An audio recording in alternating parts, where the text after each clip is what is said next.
Aujourd'hui, avec le pasteur Joseph Prince, je veux partager avec vous aujourd'hui quelque chose qui, je le crois, va vous bénir et vous aider à voir votre Père Céleste de façon différente, à mieux apprécier notre Seigneur Jésus et à voir vos prières exaucées.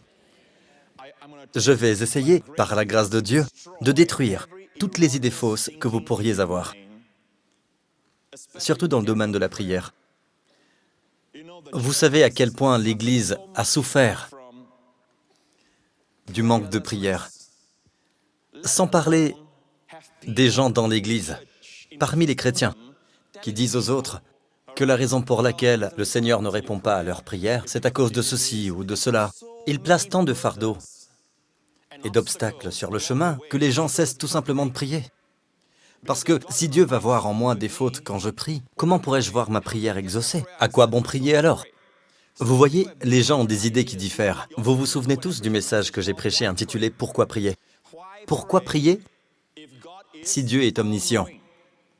Pourquoi prier si Dieu sait déjà tout? N'est-ce pas? Le problème, c'est que ce genre de raisonnement, ce genre d'idées fausses, de fausses croyances, feront que vous ne prierez pas. Parce que vous direz, Dieu sait de quoi j'ai besoin de toute façon. Dans Matthieu 6, dans le Sermon sur la montagne, Jésus a parlé de la prière.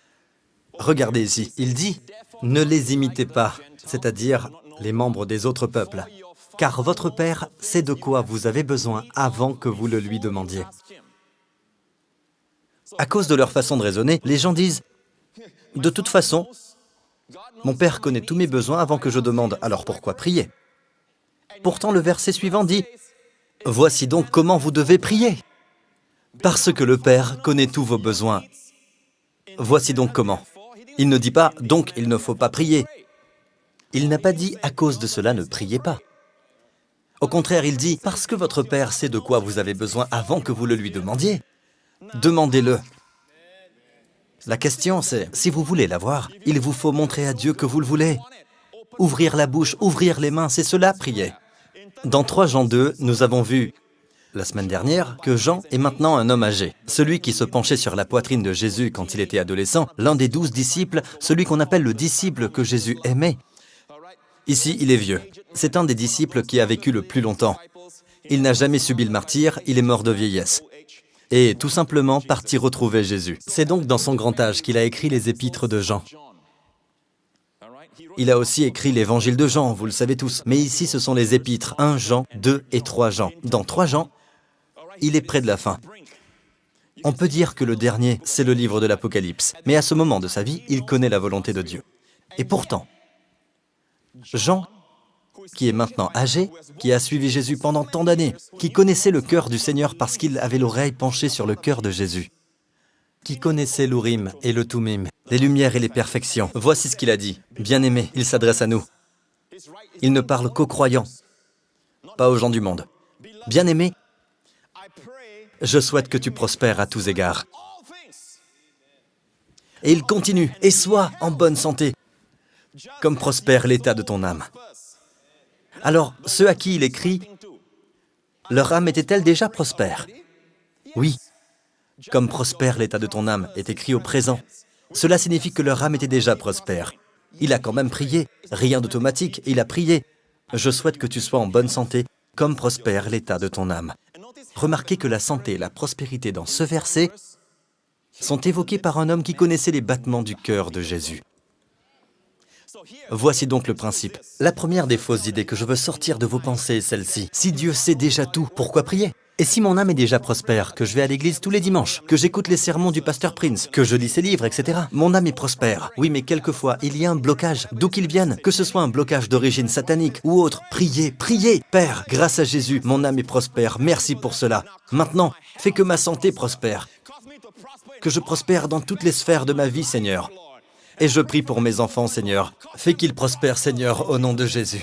Dans leurs affaires ou leurs études, dans tous les autres domaines de leur vie, Seigneur. Fais qu'ils prospèrent. Accorde-leur la sagesse, Seigneur. Combien de fois dois-je prier comme cela, pasteur? Prier et continuer de prier ainsi. La Bible utilise l'expression « continuer de demander ». Jésus, dans le Sermon sur la montagne, dit « continuer de demander ». L'original grec signifie « continuez à demander et vous recevrez ». « Continuez à chercher et vous trouverez ». « Continuez à frapper et l'on vous ouvrira ». C'est l'année où la porte s'ouvre. En anglais, demander commence par la lettre A. Chercher par S. Frapper par K. Cela donne ask. Demander. Vous ne recevez pas car vous ne demandez pas. Si on lit la Bible, on y voit de nombreuses références au fait que Jésus priait tous les jours. Il se levait tôt le matin, avait une journée très chargée jusque tard dans la nuit. Le soir, les gens continuaient à amener ceux qui étaient possédés par des démons et ceux qui étaient malades, et il les guérissait tous. Il se levait quand même tôt le lendemain matin. Sa plus grande priorité, prier. Si Jésus priait, ne devrions-nous pas le faire d'autant plus? D'accord? Maintenant, j'en viens à une autre fausse idée que nous avons. Pasteur Prince, nous devons prier longtemps. On va en parler. D'accord? Vous savez quoi? Pourquoi ne pas en parler tout de suite? D'accord? C'est intéressant. Jésus n'a jamais condamné les prières courtes. Mais on trouve plus d'un passage dans la Bible où Jésus émet une condamnation. Quand il y a hypocrisie, il a dit aux pharisiens, vous faites pour l'apparence de longues prières. Une des meilleures prières fut celle de Jésus à la tombe de Lazare. Jésus leva alors les yeux et dit, Père, commencez à compter. 1, 2, ok? Donc, Père, je te remercie de ce que tu m'as écouté. Pour ma part, je savais que tu m'écoutes toujours. Combien de temps? Quelques secondes. Puis il regarde la tombe. Lazare! Sors! En fait, c'est la version française. En hébreu, en araméen, c'est aussi court. Koumi! Un seul mot. Ok? Toutes les prières de Jésus sont courtes. En fait, plus nos prières sont courtes, plus nous le laissons être grand. Nous disons, tout dépend de toi, Seigneur.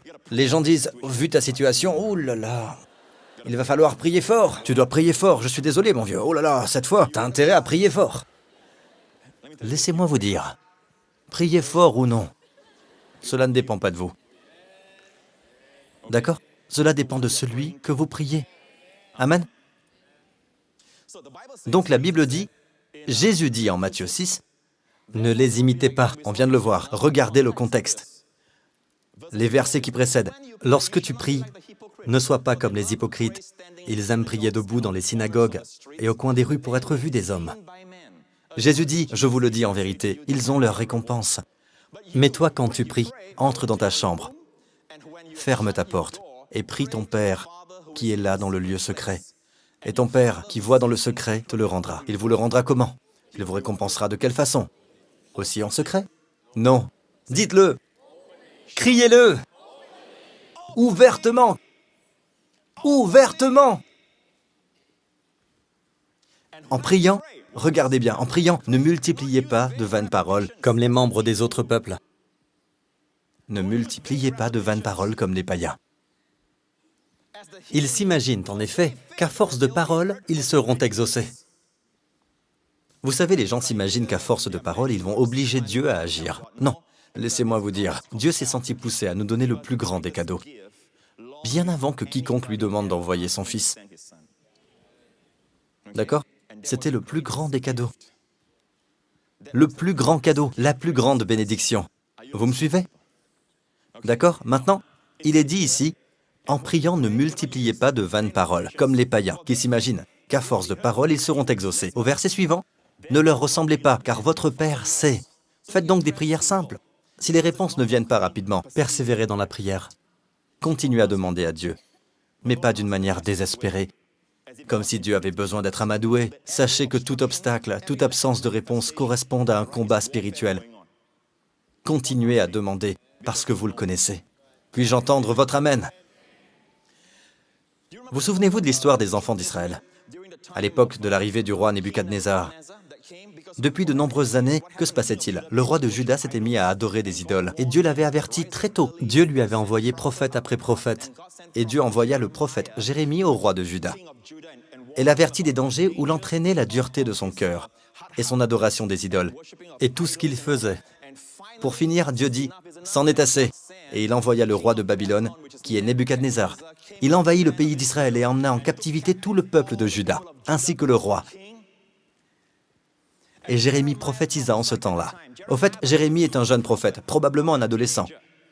Un jour, Dieu lui dit, « Ne dis pas, je suis un enfant. Je mets mes paroles dans ta bouche, pour que tu arraches et que tu abattes, que tu ruines et que tu détruises. Ce sont mes paroles dans ta bouche, pas les tiennes.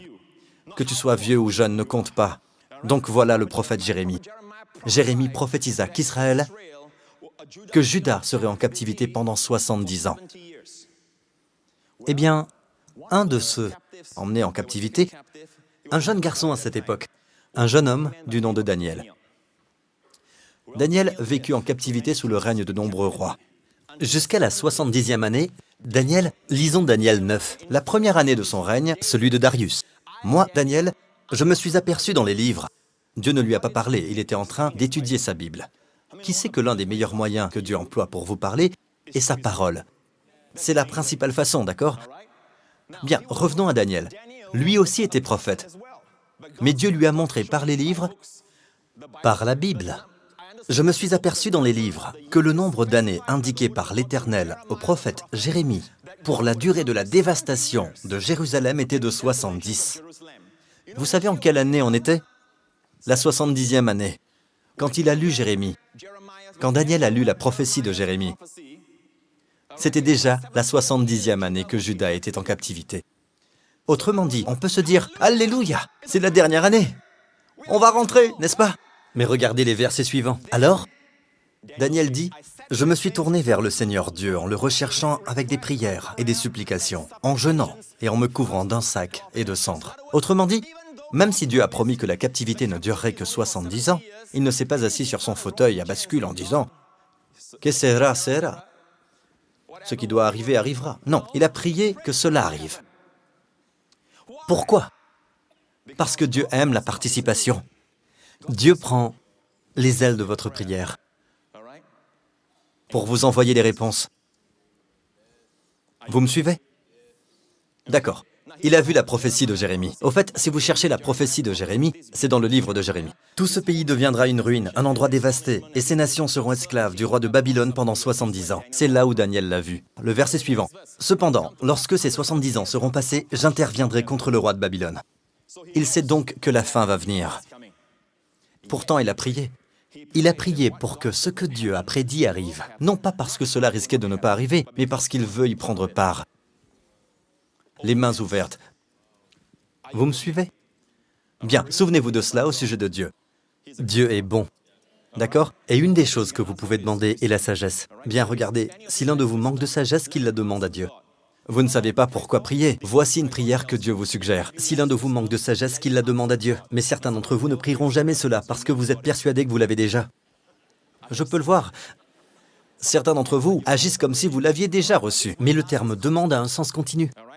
C'est un présent actif impératif. D'ailleurs, cela veut dire que c'est impératif. Dieu n'a pas dit « si vous manquez de sagesse, à vous de voir si vous voulez la demander ». C'est un impératif. Donc, si quelqu'un d'entre vous manque de sagesse, que doit-il faire? Qu'il la demande à Dieu, pas à son pasteur. Qu'il la demande à Dieu, qui donne à tous, simplement et sans faire de reproches, et elle lui sera donnée. Donc, simplement et sans faire de reproches. Simplement, sans faire de reproches. Je vais aller très vite, d'accord?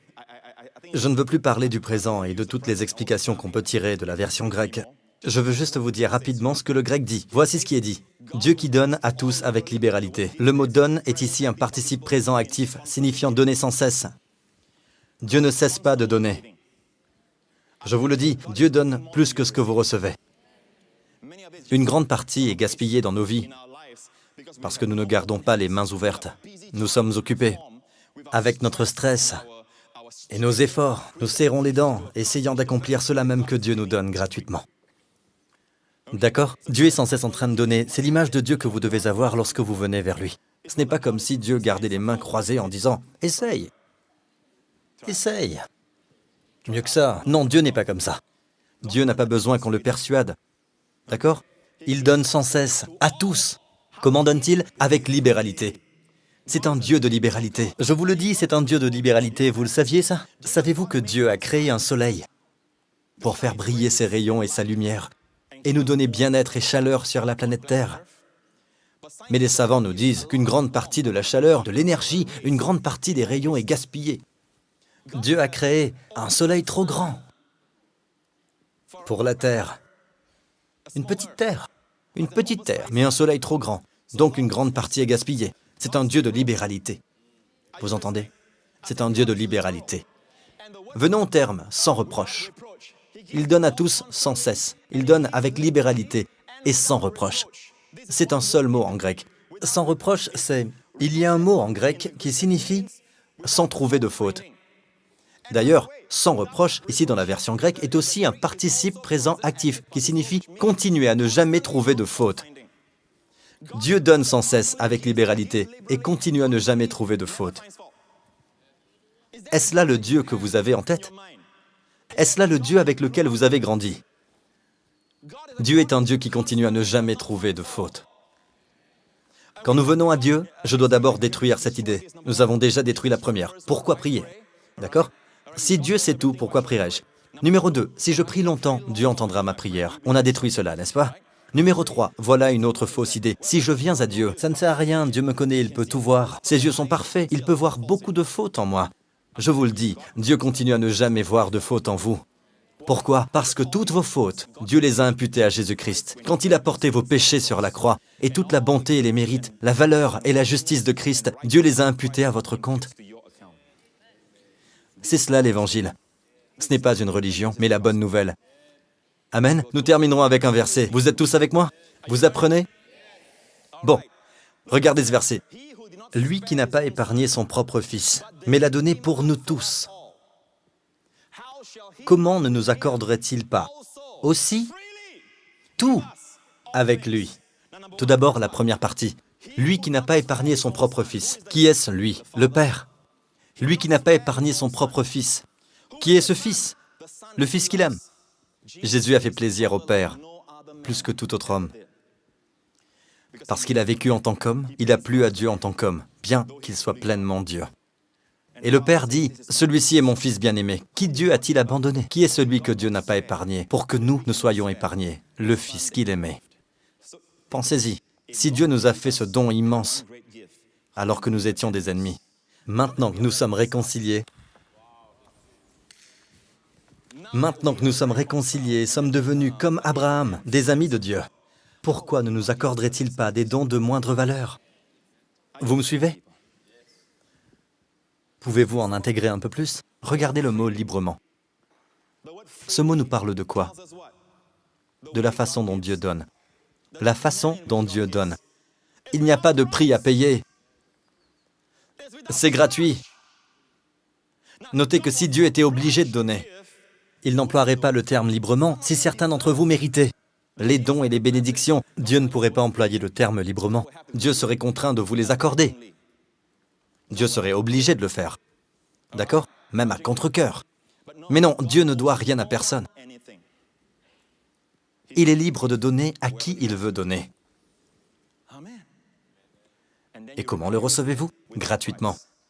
Si vous dites, mais il faut être obéissant, nous voulons tous être obéissants. Mais il n'a pas attendu que vous obéissiez. Parce que si le critère, c'est l'obéissance, alors on n'est plus dans le librement. Tous les gens qui sont venus à Jésus n'étaient pas encore sauvés, mais ils ont été guéris librement. Tous ceux qui l'ont touché, la puissance à son maximum, Superman ne peut pas rivaliser. Tout le monde est guéri. Je vous le dis, la puissance sortait de lui et les guérissait tous. Librement. Librement. Notez que cela n'est pas dit au passé. Comment ne nous accorderait-il pas aussi tout avec lui? Mettons cela au passé, d'accord? Ce n'est pas dit au passé. Il n'est pas dit « Ne nous a-t-il pas aussi tout accordé avec lui ?» Au passé. Il ne dit pas « à accorder », n'est-ce pas? Même si c'est vrai, Dieu nous a tout donné quand il nous a donné Jésus. Mais ce n'est pas ce que ce verset dit. Ce verset dit « Comment ne nous accorderait-il pas ?» Dites « accorderait », présent du conditionnel. Cela veut dire qu'à partir de maintenant, si Dieu nous fait don de son Fils, eh bien après cela, comment ne nous donnera-t-il pas, dès maintenant et dans le futur, à jamais? Dieu va toujours se montrer, se manifester comme celui qui donne avec abondance. Cela nous donne de l'espoir pour le présent et le futur. Ce n'est pas un passé. Il nous a donné librement. A donné, c'est au passé, oui, mais ce n'est pas ce que nous dit ce verset. Il parle du futur, quelles que soient les exigences auxquelles vous ayez à faire face. Il y a cela. D'accord? Mon temps est écoulé. Vous me donnez encore 5 minutes? Vous m'accordez 5 minutes? Il y a encore un autre verset que je voudrais vous laisser. Et après, on va le mettre en œuvre. Pour terminer. Prêt? 2 versets seulement, d'accord? 2 versets. Vous savez pourquoi? Parce qu'ils vont ensemble. Regardez ce verset, 1 Chroniques 4. 2 versets, ok? Prêt? Dites Jabez. Dites Jabez. Son nom signifie douleur. Quel nom a donné à son fils? À cette époque, à la naissance, ils nommaient leur fils suivant les événements qui venaient d'arriver ou qui avaient marqué la famille. Donc, c'est évident que la mère la portait en souffrant. Et Jabez était plus considéré que ses frères. Et sa mère l'a appelé Jabez. En hébreu, Jabez, qui veut dire douleur. Elle déclare « Je l'ai porté dans la peine ou la douleur ». Pauvre garçon. Toute son enfance, on l'a appelé « Hé, douleur ! Frappe un bon coup !»« Hé les gars, je suis ici avec douleur. »« Attention les gars, ça va faire mal !» Quand vous le portez, vous avez une douleur dans le dos. Pauvre gars. J'ai toutes ces idées qui me viennent. Passons. Vous me faites perdre mon temps, Pasteur Prince. D'accord. Regardez. Il était plus considéré que ses frères. Il y a des gens qui vous disent, et je vais terminer par cela, vous verrez des amis contester ce sermon. Parce qu'ils viennent de milieux qui vous disent, c'est égoïste de demander des choses pour soi. Comment peut-on demander à Dieu de nous faire prospérer? Comment peut-on demander à Dieu de nous préserver du malheur? Le malheur est là, il atteint certains et pas d'autres. C'est comme la loterie au casino. Personne ne sait. Les chrétiens parlent comme cela. On ne sait jamais, on ne sait jamais, on ne sait jamais. La santé dépend de votre ADN, non plus du Seigneur. Des chrétiens parlent comme cela. Donc ils disent, vous n'avez pas le droit. Et de toute façon, ceux qui prient pour eux-mêmes, leur santé, leur prospérité, leur famille, sont tous des égoïstes. Est-ce vrai? Regardez, voici la prière de Jabez. Et le Saint-Esprit a cru bon qu'elle soit écrite. Nous terminerons avec cela. Jabez fit appel au Dieu d'Israël en disant, « Veuille me bénir !» Comptez le nombre de me, d'accord? Me, le pronom personnel. « Veuille me bénir et agrandir mon territoire. Que ta main soit avec moi. Préserve-moi du mal, afin que je ne vive pas dans la douleur. » Ça fait beaucoup de me, de je, de moi. Et Dieu accorda ce qu'il avait demandé. Le pronom pour Dieu est « tu », ta main, une seule fois. Je, moi, me, 5 fois. Il y a plus de moi, mais savez-vous ce que Dieu dit de cette prière? Les gens disent que quand on prie pour la santé et ce genre de choses, ils disent qu'on est égoïste. Mais Dieu dit, au verset 9, que Jabez était plus considéré. Pourquoi se battre? Tricher, comploter pour obtenir ce que l'on veut. Pourquoi? En recherchant la réussite, écrasez-vous les autres. Pourquoi tout cela? Quand on peut demander à Dieu. Il était plus considéré. Le mot « considéré » est le terme pour gloire, kavod en hébreu. Il y avait cette présence, il avait cette présence, il avait la gloire. Eh bien, Dieu dit que lorsque vous priez ainsi, vous êtes plus considérés que ceux qui ne le font pas. Et je vous le dis, ceux qui ne prient pas Dieu de les préserver du malheur, de les bénir, d'étendre leurs limites pour la prospérité, devinez quoi? Ils vont étendre leurs limites par eux-mêmes.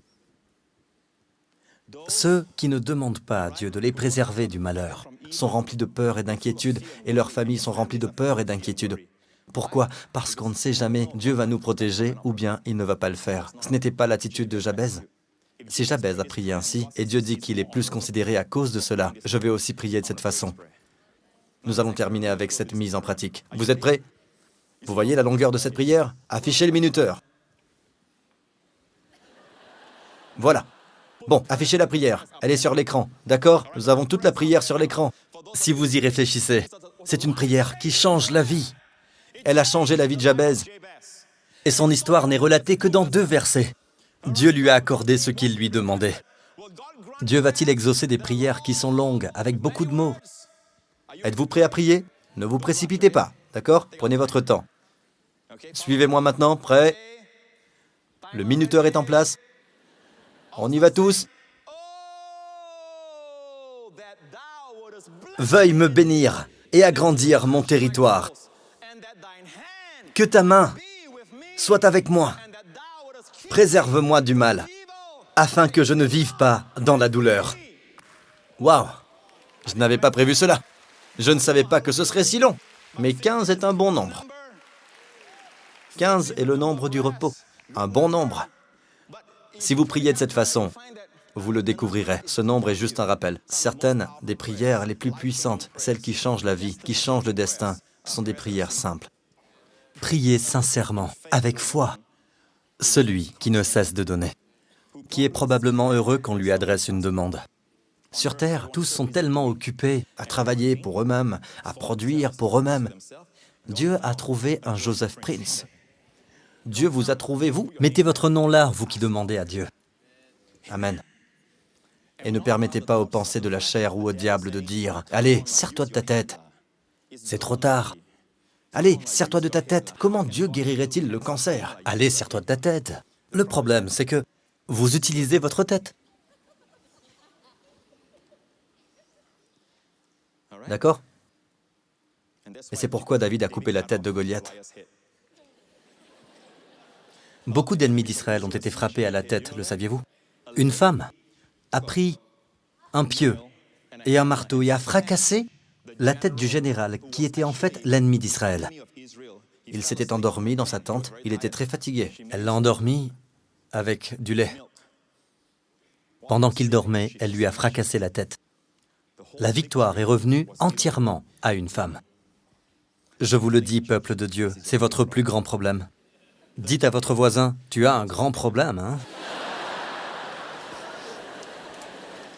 Allez, peuple de Dieu, Dieu vous donne librement, Dieu donne sans cesse, et il continue à ne jamais trouver de faute. Louez-le, rendez-lui gloire, Dieu est bon. Lui qui n'a pas épargné son propre fils, mais qui l'a livré pour nous tous. Comment ne nous accorderait-il pas? Comment ne nous accorderait-il pas? Comment ne nous accorderait-il pas aussi? Quoi donc? Tout avec lui.